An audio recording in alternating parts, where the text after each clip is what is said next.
Buenas noches con todos los presentes. Mi nombre es Camila Herrera Velarde, estudiante del 10º ciclo de Derecho. Y en esta oportunidad me complace presentar el primer episodio del programa Tertulia Informativa, espacio creado para acercar a la comunidad trujillana tanto a temas jurídicos, culturales y hasta sociales, estos de gran interés colectivo. Este gran evento es organizado por la Asociación Unidos por la Paz, la Educación y la Democracia, UPED. En esta oportunidad me encuentro acompañada del magíster Lucas Daniel Gersi Murillo, quien es abogado, egresado por la Pontificia Universidad Católica del Perú, con maestría por la Universidad de Chicago en Estados Unidos. También es profesor en la Facultad de Derecho de la Universidad San Martín de Porres, conferencista en eventos nacionales e internacionales. Por otro lado, me complace comunicar que se ha desempeñado en el Tribunal Constitucional del Perú como asesor jurisdiccional. Actualmente es parte del staff de abogados en el Estudio Gersi, con sede en Lima. Bienvenido, magíster Lucas Daniel Gersi Murillo. Le cedo la palabra. Muchísimas gracias, Camila, por la introducción que me has hecho. Muchas gracias también a Martín y en general a todos los amigos de UPED que han organizado este evento y también a todas las personas que nos acompañan a través de las redes. Realmente para mí es un orgullo grande, un honor grande poder estar con ustedes esta noche y espero pronto poder estar con ustedes también en persona en la ciudad de Trujillo, que es una ciudad que realmente me gusta muchísimo. Yo esta exposición la quiero dividir en dos partes. En primer lugar, voy a hacer un breve resumen del sistema de pensiones que existe en el Perú, indicando de repente las ventajas de este sistema, los puntos fuertes de este sistema y también los puntos débiles de este sistema. Y una vez que hayamos terminado esta fase introductoria, yo entiendo que va a haber también una ronda de preguntas, de respuestas, una pequeña entrevista, una pequeña conversación, ya para hablar de manera más puntual, más directa, acerca del proyecto de ley que se ha presentado de devolución de los aportes de la ONP. Entonces, habiendo dicho esto, vamos a proceder a la exposición, y para eso yo lo que voy a hacer es voy a compartir mi pantalla para que ustedes puedan ver mis diapositivas, que entiendo que las pueden ver ahora. Entonces, bueno, vamos a comenzar. La pregunta central que yo quiero plantearles esta noche, que es la pregunta que quiero que guíe un poco nuestra investigación de esta noche, es la siguiente. ¿Cómo debemos nosotros evaluar el sistema de pensiones en el Perú? Y el sistema de pensiones en el Perú, en realidad, como ustedes van a ver, yo voy a ser muy crítico, voy a ser extremadamente crítico de la forma en la cual se configura el sistema de pensiones en el Perú. Pero pese a eso, yo creo que nosotros tenemos que reconocer que el sistema de pensiones en el Perú tiene puntos fuertes. Inclusive internacionalmente, cuando se hacen rankings de los sistemas de pensiones, hay años, este es un ranking del 2017 inclusive, donde se ha considerado que el Perú está entre los países que tienen los 10 mejores sistemas de pensiones del mundo. Entonces, a nivel global, a nivel comparado, no se considera que el sistema de pensiones peruano sea un desastre, sino que a nivel global comparado lo respetan bastante. Vamos a ver si se merece respeto realmente o no, pero este es un hecho que yo creo que es importante que ustedes lo tengan en consideración. Otro hecho importante que ustedes deben tener en consideración es el siguiente. Nosotros somos latinoamericanos y América Latina lamentablemente se caracteriza porque no es una región del mundo que crea muchas cosas nuevas, sino que más bien es una región del mundo que se dedica a importar instituciones de otros países del mundo, ¿no es cierto? El Código Penal peruano es una copia del Código Penal suizo, prácticamente un plagio. El Código de Comercio que tenía el Perú era una copia del Código de Comercio español, y así sucesivamente. Somos grandes importadores, grandes plagiarios, inclusive jurídicos, podría decirse. Sin embargo, el sistema privado de pensiones, tenemos que estar orgullosos como latinoamericanos de esto, es algo que lo inventamos en América Latina. No lo inventamos los peruanos, sino que lo inventaron en Chile. Precisamente lo inventó el señor que pueden ver ustedes en la diapositiva, que es José Piñera, que es el hermano del presidente actual de Chile, Sebastián Piñera. Entonces, el sistema de AFPs es creado e inventado en América Latina. El primer país que aplica este sistema es Chile, y el segundo país que lo aplica es el Perú. Y luego otros países, inclusive países desarrollados como Australia, Nueva Zelanda y otros, han copiado elementos de este sistema, solo que aplicándolos bien. Entonces, esta es una primera introducción que yo quiero mencionarles a ustedes, ¿no? Y realmente el sistema de AFPs generó un efecto muy positivo en el Perú desde el punto de vista fiscal, porque el sistema de AFPs es un sistema que no le cuesta al Estado. Es decir, las pensiones del sistema de AFPs son los aportes de las personas que aportan a este sistema, entonces no es que este sistema está subsidiado por el Estado. Antes, en los años 70, en los años 80, las pensiones eran pagadas por las empresas, subsidiadas por el Estado, habían regímenes de cédula viva, y eso generó un problema muy grande de deuda interna. Cuando se elimina este sistema, no del todo, pero parcialmente, y se pasa al sistema de las AFPs, eso permite al Perú tener una de las posiciones fiscales más sólidas de América del Sur. Y en el gráfico pueden ver cómo Perú es, junto con Paraguay, los países que tienen la posición fiscal más fuerte en América Latina, por lo menos en el año 2017. Entonces, hay ventajas que el sistema ha generado y eso es innegable, y estas ventajas nosotros las tenemos que conocer. Además, la ventaja del sistema de AFPs es que ha permitido a muchas personas en el Perú escapar del drama humano del Sistema Nacional de Pensiones. Porque el Sistema Nacional de Pensiones, el sistema de la ONP, realmente es un drama humano. Realmente es un sistema que no funciona bien y que genera un grado de sufrimiento, un grado de inoperancia, un grado de ineficiencia que es muy grande y que tenemos que nosotros explicarlo con claridad. Entonces voy a explicar brevemente algunas diferencias entre el sistema de ONP y el sistema de AFP, ¿no es cierto? En el sistema de las AFPs, como ustedes seguramente saben, los trabajadores aportan un porcentaje de su salario, en realidad el empleador, que es un agente, aporta un porcentaje del salario, es toda una cuenta individual de capitalización y ese dinero se invierte para generar una rentabilidad y que la pensión de la persona crezca. Es decir, en el sistema de AFPs, los aportes, el dinero de la gente trabaja, se invierte y el dinero crece. En cambio, en el sistema de la ONP, las personas aportan, pero esos aportes no se utilizan para invertir, el dinero no crece, sino que lo que aporta el pensionista, lo que aporta el trabajador de hoy, se utiliza ese dinero para pagar al pensionista de hoy. Es un sistema de reparto. Entonces, no es que se genere una rentabilidad. Y por esa razón, como vamos a ver, las pensiones en el sistema de AFP, en promedio, son mucho más grandes que las pensiones en el sistema de ONP. Otro punto. La ONP, para que uno pueda recibir las pensiones, exige que hayan habido por lo menos 20 años de aportaciones. Y eso es muy difícil, porque la ONP te pide que tú pruebes que has trabajado en el sector formal, que has tenido un contrato de trabajo y has aportado por 20 años.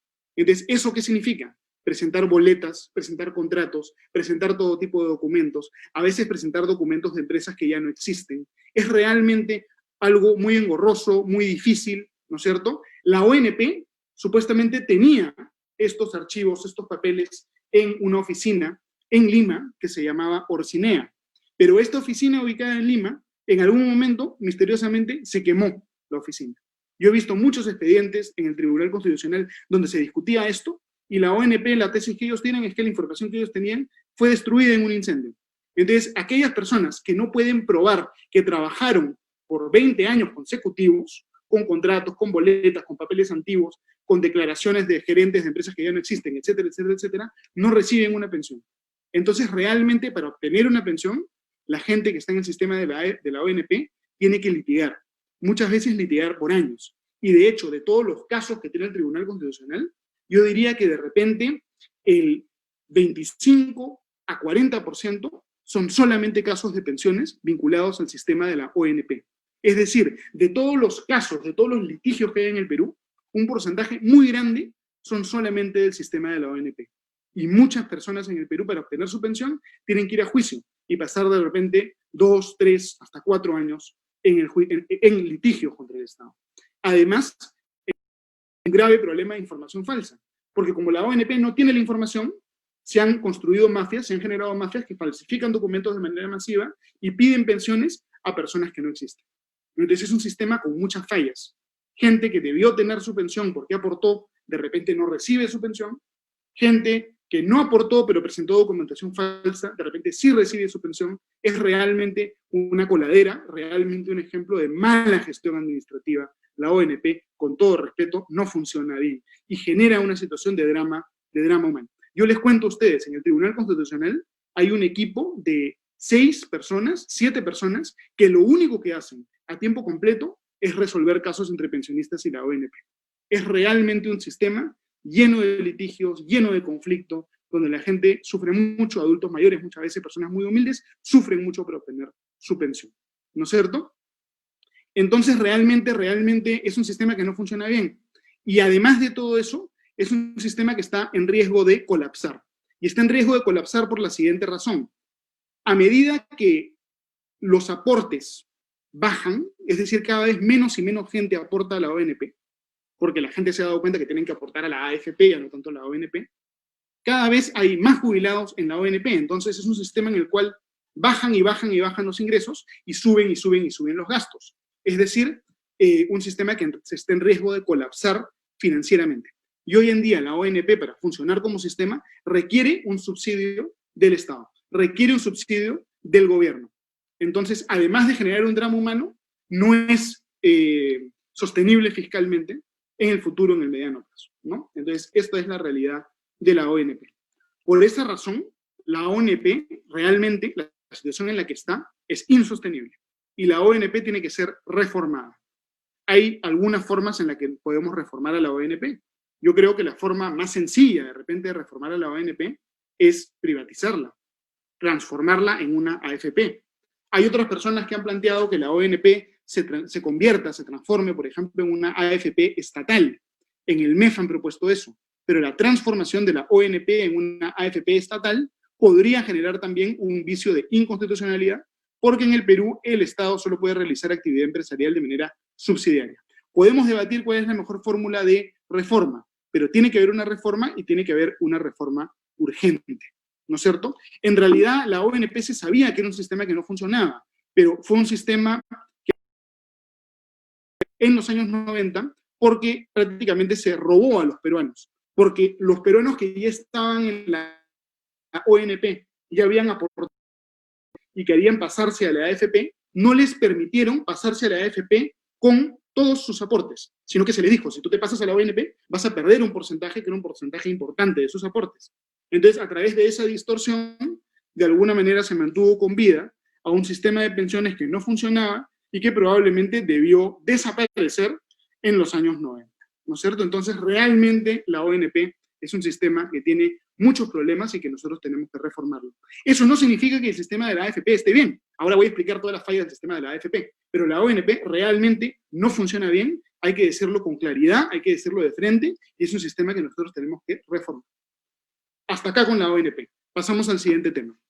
Ustedes, es muy importante que ustedes sepan que en el Perú, lo normal, lo ordinario, no es que los peruanos sean trabajadores dependientes. Lo normal en el Perú es que los peruanos no sean trabajadores dependientes, formales, sino que o son trabajadores informales, o son trabajadores independientes, o trabajan en condiciones precarias, o trabajan de otra manera. Pero los peruanos no somos, en nuestra mayoría, trabajadores dependientes. Por esa razón, solamente 25% de los peruanos en general están afiliados formalmente al sistema de pensiones. 25%. Eso significa que la gran mayoría de peruanos no va a recibir una pensión formal. La gran mayoría de peruanos no va a recibir una pensión formal. Acá está el mapa del Perú para que ustedes visualicen esto. En Lima, Ica, Arequipa y Moquegua, entre 36% y la mitad de los peruanos va a recibir una pensión. Pero solo ahí. En el resto del Perú está entre el 30 y el 21%, ¿no es cierto? Ustedes pueden ver en el resto de la costa, en La Libertad, en Lambayeque, en Piura, en Cusco, en Junín, etc. Y en la selva, en Puno, en Huancavelica, Ayacucho, Apurímac, es realmente muy pocas personas, menos del 20% de las que están afiliadas al sistema de pensiones. Entonces, realmente es algo que, en realidad, podríamos inclusive decir que es un privilegio, pese a que la Constitución dice que es un derecho a la pensión, en la práctica es un privilegio. Y la mayoría de peruanos no está en condiciones de acceder a una pensión, ¿no es cierto? Y esto es interesante, porque pese a que la mayoría de peruanos no va a recibir formalmente una pensión, el Perú es un país que ha progresado, el Perú es un país donde ha crecido la clase media, y no es que haya necesariamente una situación de colapso social o de revolución social, sino que la gente sabe una pensión, la gente sabe que hay diferentes modalidades. De repente ahorran invirtiendo en la educación de sus hijos, de repente ahorran construyendo un negocio, construyendo un inmueble, comprando un inmueble. Hay diferentes formas de ahorrar. Y no es cierto, desde mi punto de vista, podemos debatirlo si ustedes quieren, pero no es cierto que si no recibes una pensión del Estado, vas a estar en una situación completa de desprotección. Porque los peruanos, que somos personas responsables, trabajadoras, encontramos la manera de ahorrar, inclusive si no nos obligan a aportar a la... ¿No es cierto? Veamos, por ejemplo, acá en este gráfico se ve la cantidad de trabajadores independientes que hay en el Perú. Y lo interesante es que la cantidad de trabajadores independientes en el Perú está subiendo, ¿no es cierto? En el ámbito rural está subiendo, en el ámbito urbano también está subiendo. Digamos, no es que en el Perú nos vayamos a volver en el futuro un país donde la mayoría de las personas van a ser empleados formales. Eso no va a ocurrir. La naturaleza del Perú no es esa. La idea de que todos son trabajadores formales está basado en una visión de la historia que viene de cómo era Alemania, Inglaterra, Estados Unidos en el siglo XIX, y eso es algo que no existió en el Perú y probablemente no va a existir en el futuro. Entonces realmente es muy difícil, es quimérico, es falso pensar que vamos a afiliar a la mayoría de peruanos, a todos los peruanos, a la ONP o a la EPP. Eso no va a ocurrir, ¿no?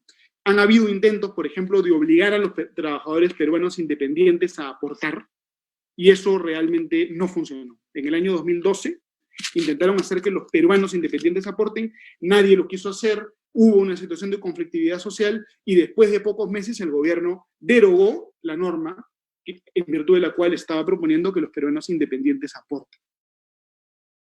Esto de acá, la realidad del Perú, es un argumento elocuente desde mi punto de vista, que demuestra que el gobierno no te tiene que obligar a ahorrar, porque las personas maduras, responsables, libres y responsables, saben que ellos pueden tomar ciertas decisiones para asegurar su vida digna, para asegurar el mantenimiento de su nivel de vida, cuando son viejos, con ayuda de la familia, con ayuda de un negocio, con ayuda de la comunidad, etc., ¿no? Entonces, esta es la situación que tenemos nosotros en el Perú.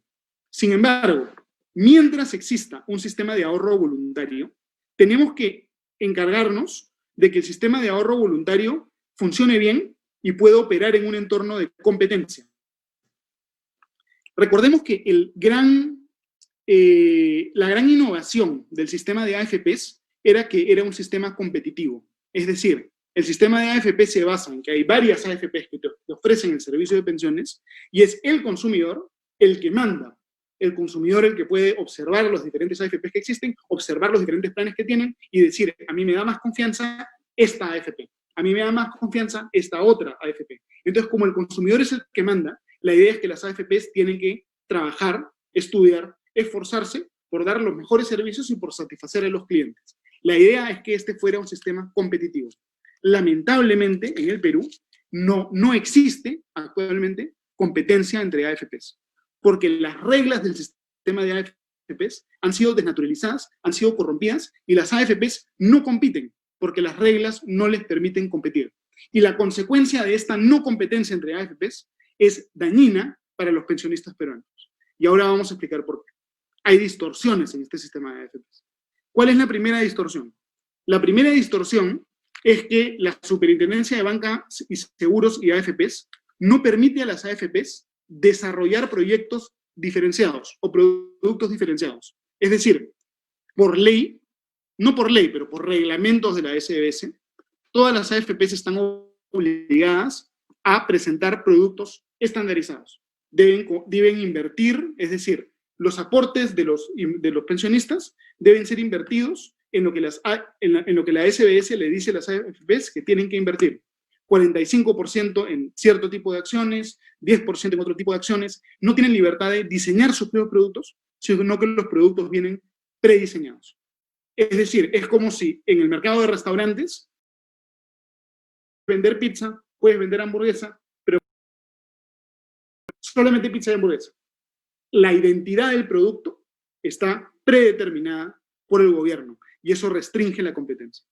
Esta distorsión es incluso peor de lo que parece, porque incluso dentro de los límites que yo he mencionado aquí, si es que una AFP quiere comprar un bono que es nuevo, o una acción que es nueva, un instrumento financiero que es nuevo, la AFP tiene que pedirle permiso a la SBS, y es la SBS la que analiza y le dice, esto puedes comprar, esto no puedes comprar, etc. Es una competencia restringida. La naturaleza del producto que ofertan estas AFPs está restringida. Entonces, la competencia, en vez de permitir que las AFPs compitan entre ellas para satisfacer mejor al consumidor otorgando un mejor producto, prácticamente las obligan a cartelizarse. Es una regulación anticompetitiva. Obligan a todas las AFPs a ofertar esencialmente el mismo producto. En cualquier otro mercado, esto sería considerado ilegal. Si es que los que venden pollo a la brasa se ponen de acuerdo con ofrecer el mismo producto, Indecopi les pone una multa. Si ocurre en cualquier mercado donde ocurriría esto, sería considerado ilegal y les pondrían una multa. Pero en el mercado de las AFPs, eso es lo que ocurre por la regulación que nosotros tenemos. Otra distorsión, que es todavía peor, es la siguiente. Las AFPs, con el dinero que reciben de los aportantes, no tienen la libertad de invertir todo este dinero en los mercados internacionales, sino que están obligadas a invertir una parte de este dinero en el Perú. Inicialmente, debían invertir 80% de ese dinero en el Perú y solamente 20% en el extranjero. Poco a poco esto se ha ido flexibilizando. Hoy en día pueden invertir la mitad en el extranjero, pero deben invertir la otra mitad en el Perú. Y esto aquí es un problema, porque el Perú es realmente un país que tiene un mercado financiero muy pequeño. Tiene un mercado financiero muy pequeño.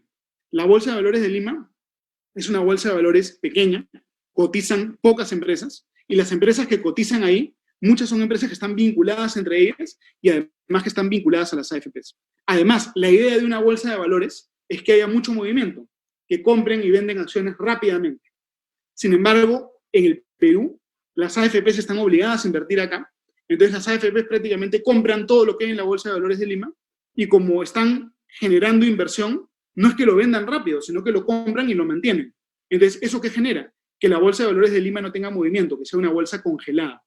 La presidenta de la Bolsa de Valores de Lima, Claudia Cooper, comparó esto con meter una ballena en una piscina, porque metes a unas AFPs que tienen mucho capital a invertir a una bolsa de valores muy pequeña y se quedan ahí. Es como meter una ballena en una piscina. Y lo que genera esto es que la Bolsa de Valores de Lima no tenga movimiento y que como la Bolsa de Valores de Lima no tiene movimiento, fue degradada, le bajaron de nota. Antes era considerada un mercado emergente, pero por esta situación se le degradó y ahora es considerado solamente un mercado de frontera. Eso es lo que ocurrió con la Bolsa de Valores de Lima. Y la situación es todavía peor, porque el Estado, como yo les mencioné anteriormente, regula en qué tienen que invertir las AFPs. Entonces, el Estado obliga a las AFPs a comprar bonos del propio Estado. Es decir, lo que hace el Estado es que obliga a las personas a aportar a las AFPs y luego obliga a las AFPs que le compren bonos del propio Estado. Entonces, está utilizando esto como un impuesto encubierto, como una forma de obtener financiamiento. Y desde mi punto de vista esto es equivocado, porque al obligar a las AFPs a hacer esto, las AFPs no pueden realmente invertir en aquellos instrumentos financieros que generan más rentabilidad, Es decir, por culpa de estas reglas mercantilistas que obligan a las AFPs a invertir en el propio Estado y que obligan a las AFPs a invertir en el Perú, que es un mercado muy pequeño, las pensiones que reciben los peruanos son pensiones bajas. Están utilizando ciertas empresas peruanas y el gobierno a las AFPs como una fuente barata de dinero, de repente como una vaquita lechera. Y no permiten que las AFPs inviertan en aquellas cosas que realmente le convienen a los peruanos.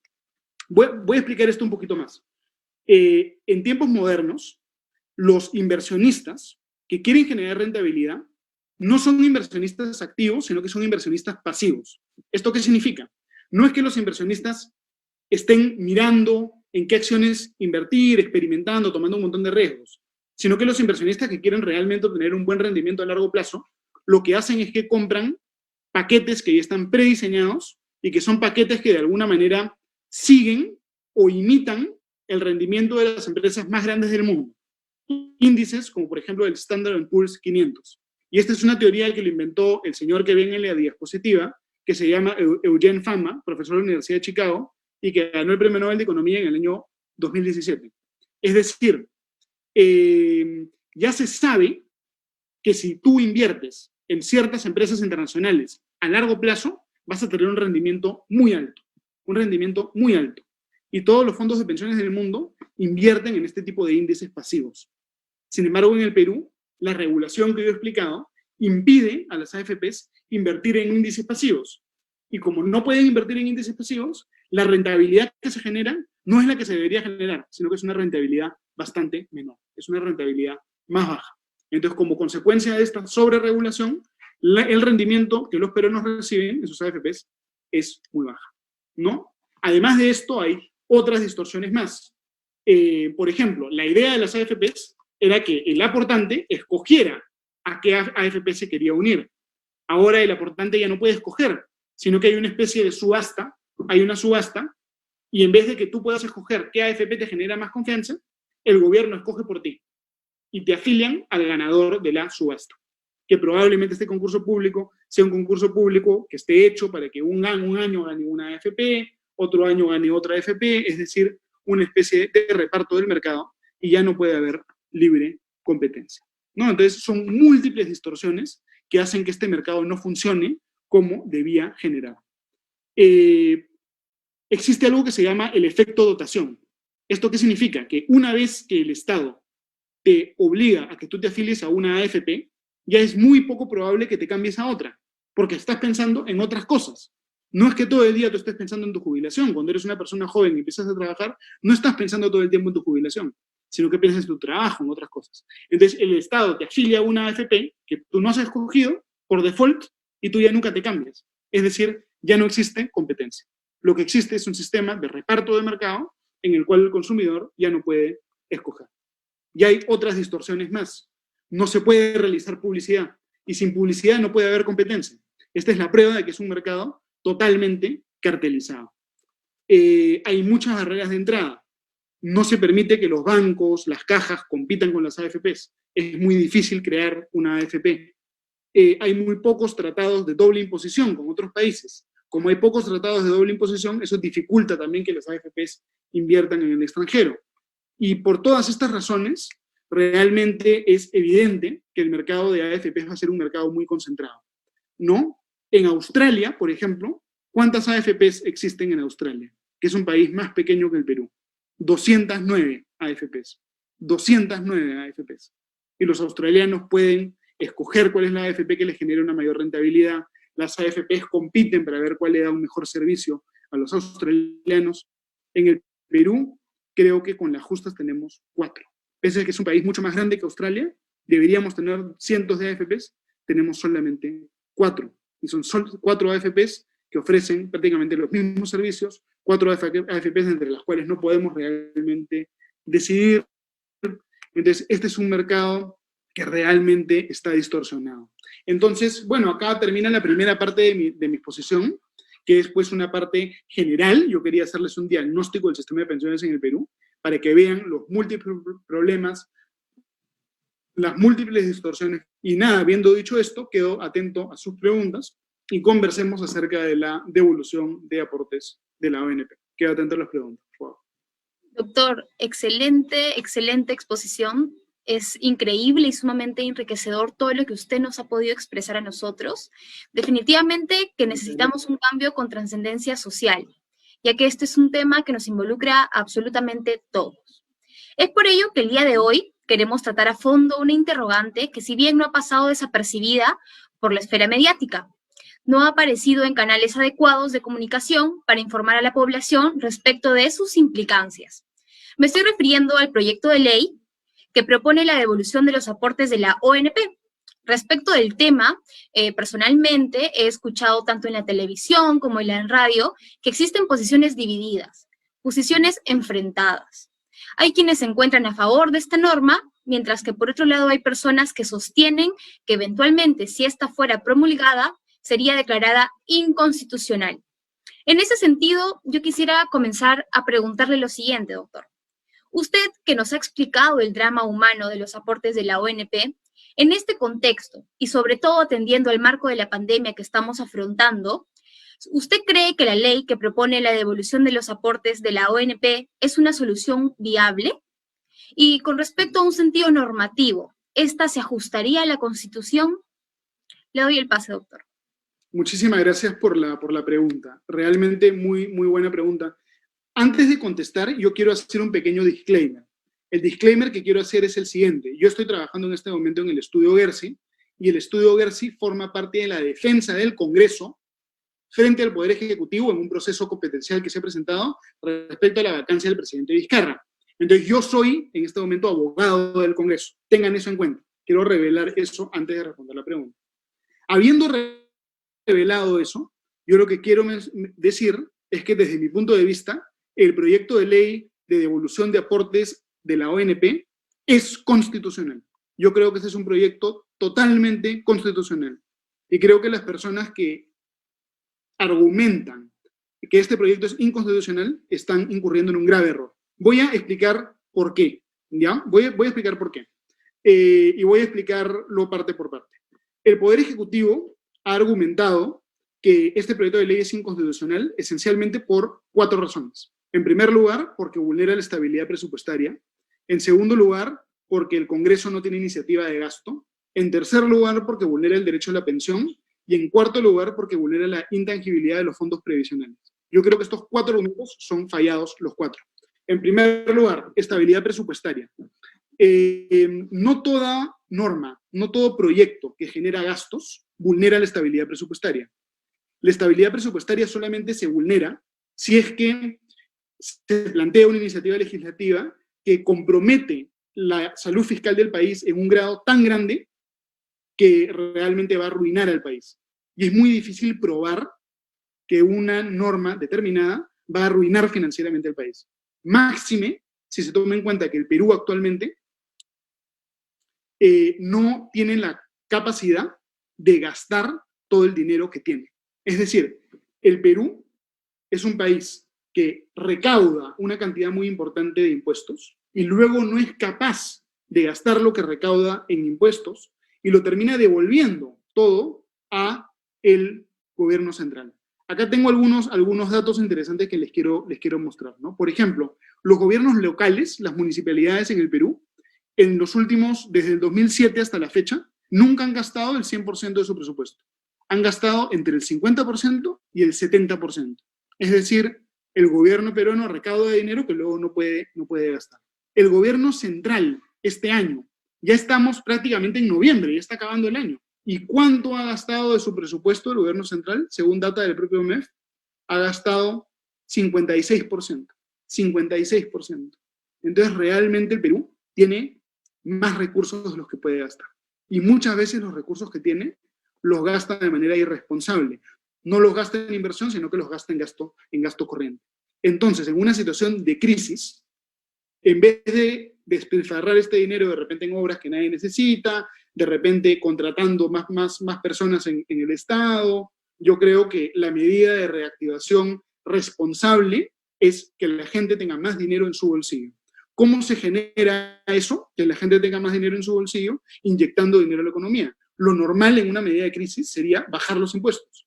Una regla de devolución de aportes a la AFP tendría exactamente el mismo efecto que bajar los impuestos. Entonces, realmente el argumento de la estabilidad presupuestaria no es un argumento convincente. Siempre se utiliza ese argumento, pero el Tribunal Constitucional jamás ha aceptado este argumento. ¿Por qué razón? Porque sencillamente desde el punto de vista probatorio es muy difícil probar o muy difícil argumentar que por esta medida el Estado peruano va a quebrar o se va a volver insostenible financieramente. El gobierno peruano, como consecuencia de décadas de trabajo serio, disciplinado del BCR y del MEF, tiene una buena estabilidad fiscal.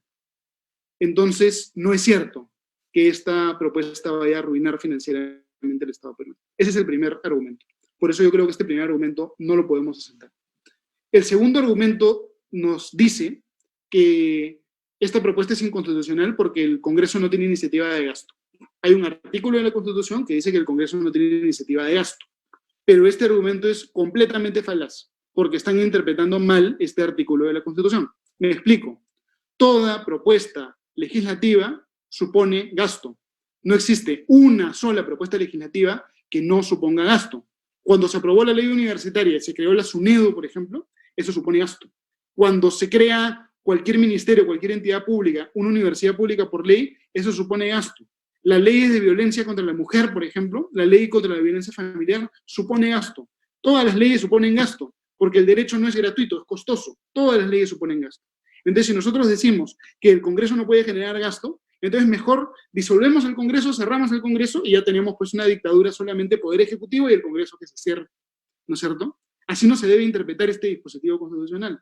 ¿Cómo se interpreta este dispositivo constitucional? Hay que interpretarlo en el contexto del derecho presupuestario.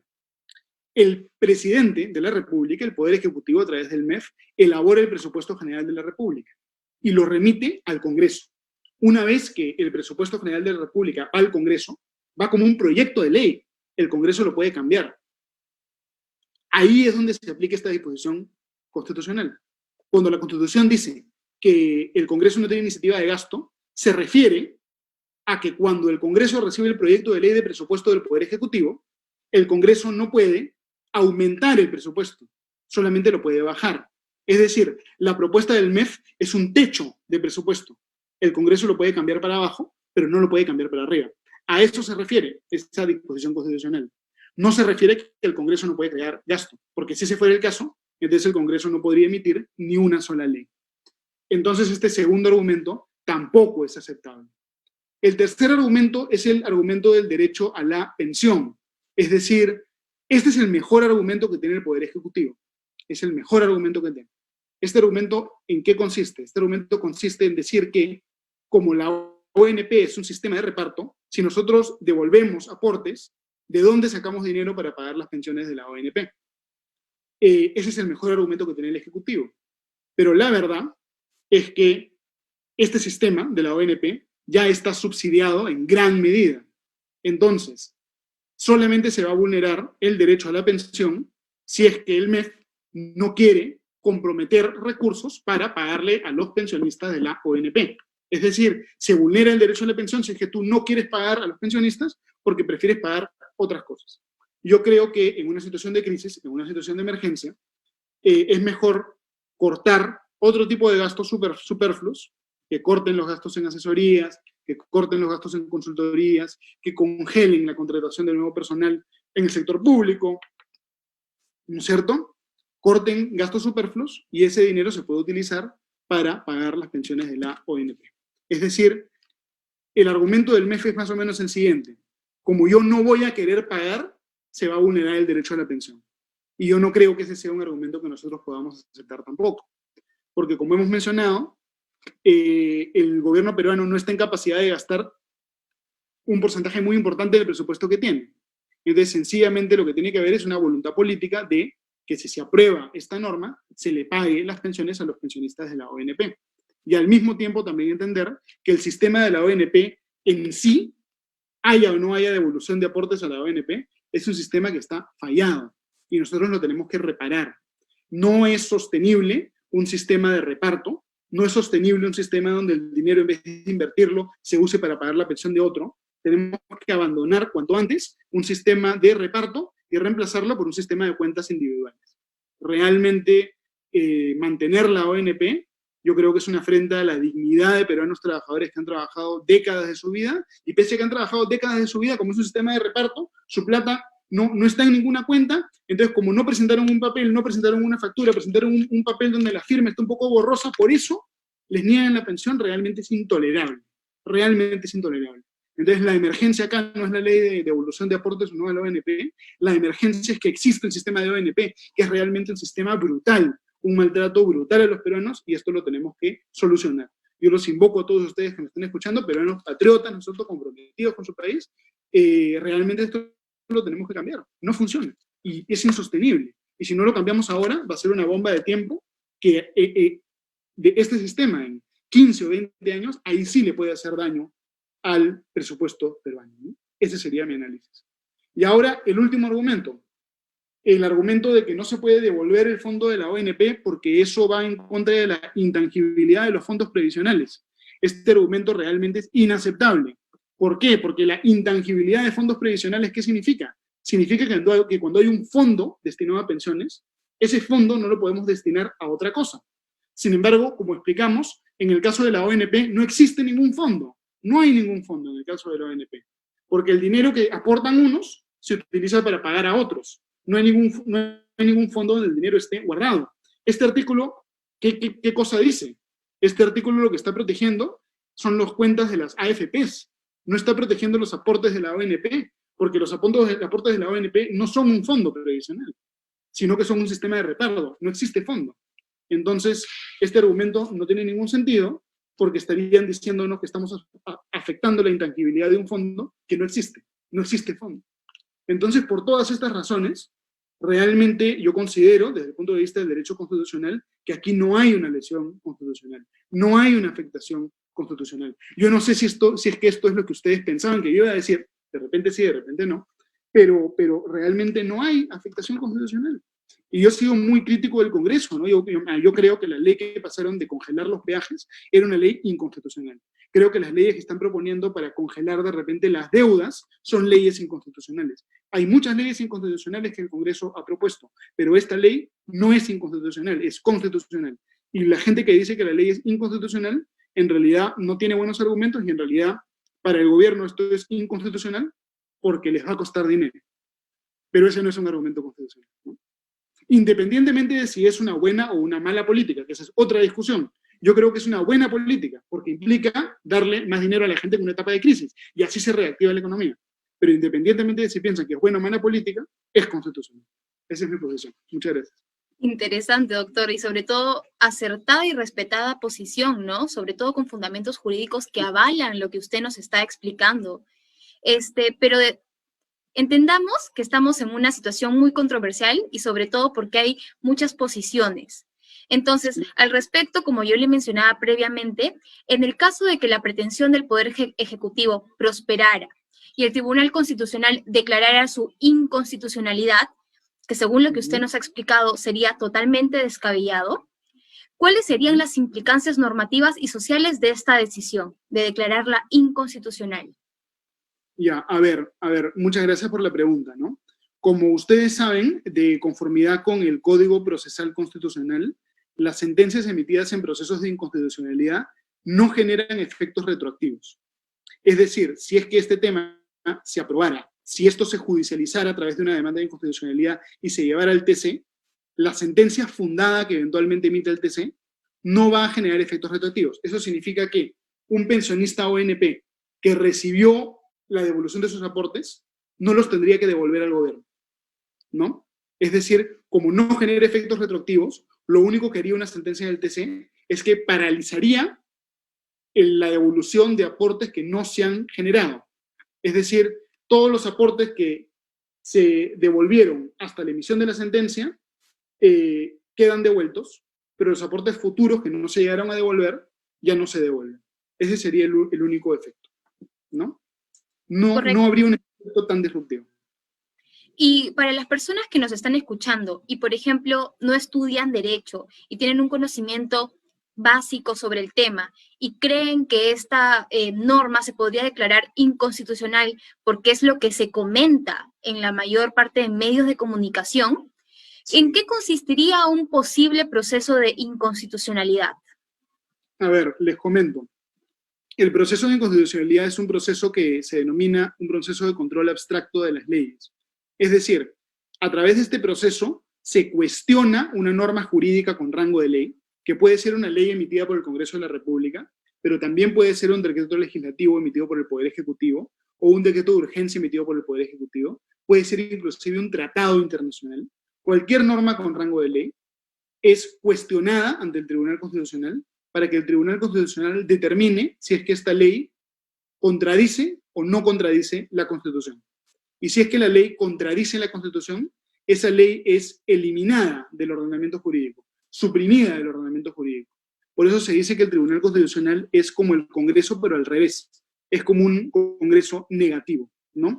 En realidad este tema es muy complejo, podríamos tener toda una sesión de varias horas hablando solamente del proceso de inconstitucionalidad, pero en principio es un proceso cuya finalidad es defender la jerarquía normativa de la Constitución, es decir, garantizar que las leyes que tienen un nivel inferior a la Constitución no contravengan la Constitución y respetar el carácter de la Constitución como una norma jurídica. En eso consiste el proceso de inconstitucionalidad. Inclusive, doctor, podríamos decir como una función fiscalizadora. Por supuesto, claro, podría decirse que es como una función fiscalizadora. Es una función jurisdiccional, ¿no? El TC ejerce función jurisdiccional al momento de resolver estos casos. Les comento brevemente, ¿no? El proceso de inconstitucionalidad es un proceso que no puede ser iniciado por cualquier peruano, sino que la posibilidad de iniciar este proceso está restringida. ¿Quiénes pueden iniciar este proceso? El presidente de la República, con el voto del Consejo de Ministros, una minoría parlamentaria compuesta por 25 congresistas, los alcaldes provinciales, los gobiernos regionales, el defensor del pueblo, el Ministerio Público, son básicamente entidades estatales las que pueden dar inicio a este proceso. pero además de ellas, también los colegios profesionales, los colegios de abogados, por ejemplo, pueden presentar una demanda de inconstitucionalidad, y también es posible presentar una demanda de inconstitucionalidad recogiendo firmas. Con 5.000 firmas se puede presentar una demanda de inconstitucionalidad. Salvo que nosotros querramos cuestionar de repente una ordenanza municipal o regional, en cuyo caso es un porcentaje de la gente que vive en la región, en la provincia, ¿no? No recuerdo el porcentaje, creo que es 5% de la gente que vive en la provincia o en la región. Interesante tema, doctor. De verdad que es muy, muy extenso y sobre todo polémico, porque nos involucra a todos. ¿Qué peruano no está inmerso en esta situación, no? Y al respecto, y basándonos de la opinión que usted nos dio, de la postura que usted presenta, ¿cómo se verían afectados los jubilados o pensionistas si es que esta norma fuese declarada inconstitucional? Correcto. Bueno, como yo mencioné anteriormente, la norma propuesta por el Congreso de la República lo que es un paquete de reactivación económica cuyo efecto va a ser análogo al efecto que tendría una rebaja de impuestos. Es decir, la gente ha sido afectada porque muchas personas no han podido trabajar. La gente no ha podido salir de su casa, realizar actividad económica, mucha gente ha estado prácticamente sometida a una paralización económica, a un arresto domiciliario prácticamente, y eso les ha impedido trabajar. Entonces, esta medida lo que generaría es permitir que la gente tenga dinero para satisfacer sus necesidades básicas, para consumir, para empezar a reactivar la economía. Si esta norma fuera declarada inconstitucional, el efecto que se podría generar es que la reactivación de la economía va a ser más lenta. Es decir, quitarle plata a los ciudadanos para que la plata siga en el Estado, siendo invertida, Dios sabe en qué, siendo invertida o no invertida, Dios sabe en qué. Entonces, si el TC emitiera esa sentencia sería una sentencia que tendría efectos recesivos, que haría que sea más difícil recuperar la economía peruana, ¿no? Cuando hay crisis, tenemos que bajar impuestos, devolver aportes, no lo contrario, ¿no? Y además, ¿quiénes son las personas que están en mejores condiciones de invertir eficientemente el dinero? Los ciudadanos que conocen sus necesidades, conocen digamos, lo que quieren hacer, tienen la información, o el gobierno, que realmente no conoce las necesidades de las personas y calcula, más o menos adivina, ¿no? La mejor política social es aquella política donde la gente tiene la facultad de escoger, desde mi punto de vista. Básicamente, doctor, se le estaría negando la opción de solventar, ¿no? De solventarse a la persona. Al respecto... Bien. Sí, doctor, prosiga. No, sin duda, de acuerdo con lo que comenta. Correcto, doctor. Al respecto, me pasan por interno algunas preguntas de las personas que nos están observando. En primer lugar, podríamos comenzar con la pregunta del joven Germain Valencia. Él pregunta lo siguiente: ¿se puede declarar inconstitucional una reforma constitucional? Ya, excelente pregunta. La respuesta es que sí. No ha habido ningún caso en el cual el Tribunal Constitucional declare inconstitucional una reforma constitucional, pero sí han habido casos en los cuales el Tribunal Constitucional revisa reformas constitucionales y concluye que son constitucionales. Un caso fue cuando se cambió la Constitución para eliminar el régimen previsional del Decreto Ley 2530. Otro caso fue cuando se prohibió la reelección de alcaldes y el TC dijo que eso sí era constitucional. Han habido casos. En estos casos, ¿cuál es la lógica que sigue el TC? El TC dice que dentro de la Constitución no todas las reglas constitucionales son iguales, sino que dentro de la Constitución tenemos un núcleo duro y luego normas adicionales. ¿Cuál es el núcleo duro de la Constitución según el TC? Las cosas más fundamentales de todas: el régimen democrático de gobierno, la separación de poderes, los derechos humanos más fundamentales. Entonces, el TC entiende que hay cosas en la Constitución que son tan esenciales que ni siquiera a través de una reforma constitucional las podemos cambiar. Por ejemplo, si es que el Congreso se volviera realmente loco el día de mañana y publicara una ley a través de la cual dijera que a partir de mañana el Perú es una dictadura y ya no hay separación de poderes, esa ley de reforma constitucional sería declarada inconstitucional por el TC. Pero la valla es muy baja. Realmente tendría que ser algo inaudito para que el TC declare inconstitucional una reforma constitucional. Pero desde el punto de vista teórico, ya está claramente establecido que sí se puede declarar inconstitucional una ley de reforma constitucional, ¿no? Muy buena pregunta. Perfecto, doctor. Muchas gracias. Otra pregunta es la siguiente. Muchas personas están cuestionando que cómo no existe o aparentemente no existe un registro de aportes en el Sistema Nacional de Pensiones y cómo podría devolverse estos aportes. Ahí podría haber realmente, allí sí podría haber un problema técnico. Allí podría haber un problema técnico. No es un problema de inconstitucionalidad, es un problema técnico. Porque la verdad es que la ONP no tiene muy claro quiénes han realizado aportes y quiénes no.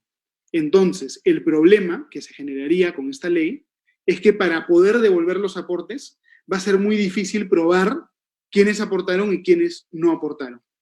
Esa sí es un cuestionamiento válido, un cuestionamiento real, y es algo que tendría que hacerse con muchísimo cuidado.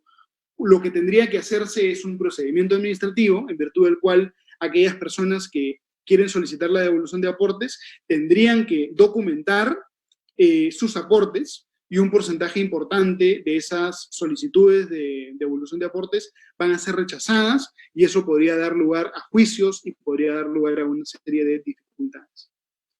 Este no es un análisis constitucional, este es un análisis en el nivel de preguntarnos, ¿esta es una buena política pública o una mala política pública?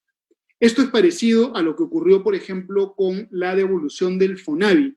Si ustedes recuerdan, los peruanos tenían que aportar también a este Fondo Nacional de Vivienda, que al final terminó siendo una estafa y el dinero no se utilizó para construir vivienda, sino que se utilizó para construir otras cosas. Muchos peruanos solicitaron la devolución del dinero del FONAVI, pero muchos no lo recibieron porque no lograron acreditar sus aportes. Es decir, en el caso de las aportaciones a la ONP, tendría que haber un sistema parecido al de la devolución de los aportes al FONAVI. Esta es una dificultad técnica. Alguna gente que va a tener derecho a que le devuelvan sus aportes no los va a recibir porque no los va a poder probar. Pero yo igual creo que es mejor intentarlo para reactivar la economía que ni siquiera intentar. Yo creo que igual es mejor intentar. Pero sí es una dificultad real. Correcto, doctor. Concordamos en eso. También otro de los comentarios que podemos observar en el en vivo es del señor Víctor Burgos. Él nos pregunta si una persona de 54 años que tiene 30 años de aporte a la ONP se podría jubilar y pasar a aportar a la AFP. Si es afirmativa la respuesta, ¿cuál sería el proceso? A ver, no recuerdo exactamente los requisitos técnicos que están establecidos en la normativa. Digamos, lo que ocurre en esos casos, tendría que revisar la normativa técnica. Mil disculpas que no tenga clara la normativa para poder responder esa pregunta como se corresponde, pero eso está en la norma, y es una norma muy precisa que explica cómo tiene que ocurrir eso. El problema es que para poder transferirse de la AFP a la ONP, a uno le entregan un documento que se llama el bono de reconocimiento, y no le reconocen al aportante todos sus aportes. Es decir, el aportante de la ONP que te quiere pasarse a la AFP sufre un impuesto, una especie de penalidad cuando se quiere pasar a la AFP. Entonces no puede realmente pasarse con todos sus aportes. Hay esa limitación. Hay esa limitación. Correcto, doctor. La última pregunta. La última me la acaban de pasar. Sí. ¿Es realmente necesaria la existencia del sistema previsional? Ya, esa es una pregunta de un liberal, un anarcocapitalista de repente. A ver, como yo estaba mencionando antes, yo creo que el Perú es la prueba de que puede haber un país que no tenga sistema previsional y que eso no necesariamente va a generar una catástrofe. Como yo mencioné, solo el 25% del Perú tiene un sistema previsional.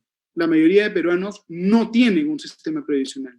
Y no es que el Perú esté en situación de guerra civil o de catástrofe. Es un país con muchos problemas, un país con muchas necesidades, un país donde hemos bajado mucho la pobreza, pero todavía hay pobreza, muchas dificultades en el Perú, pero dentro de América Latina no somos los que peor estamos. De repente somos de los que mejor estamos, mal que bien, dentro de todo. Entonces yo creo que el Perú es la prueba de que puede haber un país sin un sistema previsional. ¿Por qué? Porque cuando, digamos, Contrariamente a lo que algunas personas nos quieren hacer creer, las personas somos racionales. A veces somos un poquito irracionales, pero en general, casi todo el tiempo, somos racionales. Entonces, las personas saben que tienen que ahorrar para garantizar su futuro. Tienen que ahorrar invirtiendo en sus hijos, tienen que ahorrar construyendo negocios, tienen que ahorrar siendo inteligentes, buscando muchas maneras de ahorrar. Y además, si es que se desmantelara toda la burocracia que existe, el mismo mercado generaría buenas alternativas para ahorrar. Los bancos podrían ofrecer sistemas de pensiones. Hay compañías de seguro que ofrecen rentas vitalicias que son parecidas a las pensiones. Entonces, no es que la obligatoriedad de las pensiones es la única manera de tener una pensión. Hay montones de mecanismos privados que existirían para que uno pueda acceder a una pensión. Y yo estoy seguro que un montón de gente de manera voluntaria iría a las AFPs y aportaría igual para tener la seguridad de poder tener esa AFP. Miren, nadie te obliga a tener seguros de vida, por ejemplo, seguros de distintos tipos de seguros, pero millones de peruanos contratan seguros porque desde su punto de vista de su libertad y su responsabilidad quieren contratar seguros. Igual sería con sistemas de pensiones voluntarios y privados, ¿no? Yo creo que en el Perú tenemos que abandonar la cultura del paternalismo, abandonar la cultura del estatismo, del paternalismo, del Estado como un gran papá que nos va a cuidar, y empezar a generar una cultura distinta, que es una cultura de libertad con responsabilidad. Y yo creo que si nosotros defendemos estos dos valores fundamentales de libertad y responsabilidad, y también solidaridad social, con esos tres valores transformamos el Perú. Pero si no confiamos en la libertad de la gente ni en la responsabilidad, queremos que el papá Estado todo el rato nos cuide, yo creo que eso nos va a mantener en la mediocridad, ¿no? Esa es mi posición realmente. Acertado comentario, doctor.